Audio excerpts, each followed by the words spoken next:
সবাই আমাকে খুব ভালোবাসে এখানে। জীবন যুদ্ধে হার না মানা সৈনিক হাসানুর কাজ করতে গিয়ে দুর্ঘটনার শিকার হন। এখন সঙ্গী হুইল চেয়ার, সামনে শুধুই অন্ধকার। কারণ স্ত্রী সন্তান নিয়ে সুখী পরিবারের একমাত্র উপার্জনক্ষম ছিলেন হাসান। এখন চিকিৎসা দূরে থাক, খাওয়া জোটানোই দুষ্কর।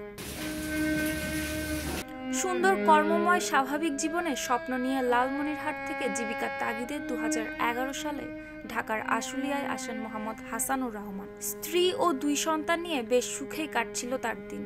কিন্তু কাজ করতে গিয়ে দুর্ঘটনার শিকার হন হাসানুর।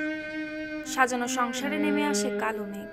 চিকিৎসার খরচ জোগাতে হারায় ভিটে মাটি, দূরে সরে যান আত্মীয় স্বজন।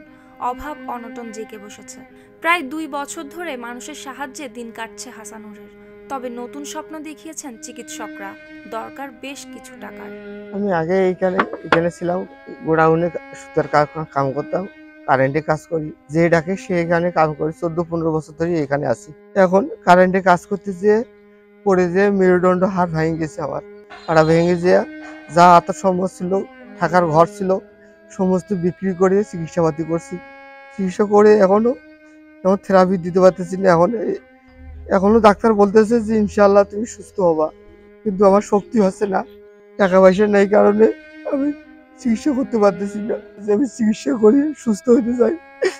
আল্লাহ যেন যতদিন হায়াত দিচ্ছে ততদিন আল্লাহর কাছে আমি থাকতে পারি, 5 ওয়াক্ত নামাজ কালাম পড়তে পারি, এটাই আল্লাহর কাছে শুকর। স্বাভাবিক অবস্থায় আশুলিয়ার বিভিন্ন জুটের গোডাউনে কাজ করতেন হাসানুর। পাশাপাশি বৈদ্যুতিক সরঞ্জামাদির কাজও করতেন। বিদ্যুতের কাজ করতে গিয়েই একদিন বেশ উঁচু থেকে পড়ে যান।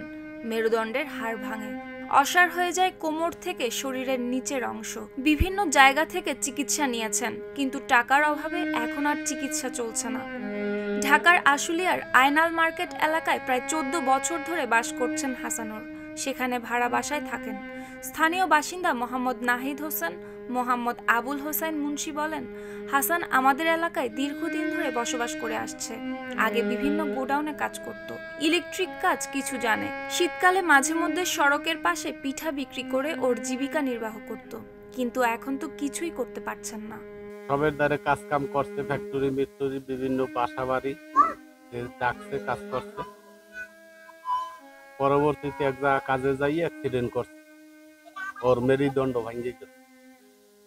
আনছে এ পর্যন্ত, এখন আর চলার মতো কায়দা নাই। দীর্ঘদিন যাবৎ এই এলাকায় বসবাস করে আসছে। আমি যতটুকু জানি বা আমি যতটুকু, আমার কাছে যতটুকু তথ্য আছে, সে একটি ভালো এবং নম্র ভদ্র ছেলে। পল্লী বিদ্যুতের কন্ট্রাক্টের কাজে সে যোগদান করে এবং কারেন্টের খুঁটি থেকে সে পরে মারাত্মকভাবে আহত হয়। পাশাপাশি তার পরিবারের, আমি যতটুকু জানি বা আমি যতটুকু জানতে পেরেছি, পরিবারের সদস্যরা হাসানের সাথে যোগাযোগ রাখছে না। প্রায় গত 3 বছর যাবৎ পরিবারের আত্মীয় স্বজন দূরে সরে গেছেন। স্ত্রী লিমা আক্তার 2 সন্তানকে নিয়ে স্বামীর জন্য কিছু করার চেষ্টা চালাচ্ছেন। এখন চিকিৎসকের পরামর্শ অনুযায়ী আবার স্বামীর চিকিৎসা শুরু করাতে চান তিনি। এখন আমাদের খুব অসুবিধা। আমার হাজব্যান্ডে অ্যাক্সিডেন্টে মেরুদণ্ড হাড় ভেঙে গেছে। তাতে আমরা জায়গা সম্পত্তি দেশের মধ্যে যা ছিল আমরা সব বিক্রি করে দিচ্ছি। এখন আমাদের হাতে 1 টাকাও নাই। এই এলাকাতে আসছি আমরা, তারাই আমাদেরকে সহযোগিতা করতেছে। ওই টাকা দিয়ে আমরা চলতেছে, সংসার চলতে আছে, আবার চলেও না। একটু এলাকাবাসীর কাছে আমরা একটু সাহায্য চাই। স্বামীকে স্বাভাবিক জীবনে ফিরে পেতে দেশবাসীর কাছে সাহায্য চেয়েছেন হাসানুরের স্ত্রী লিমা আক্তার। নিউজ ডেস্ক, শুক্তি রায়, ভোরের আকাশ।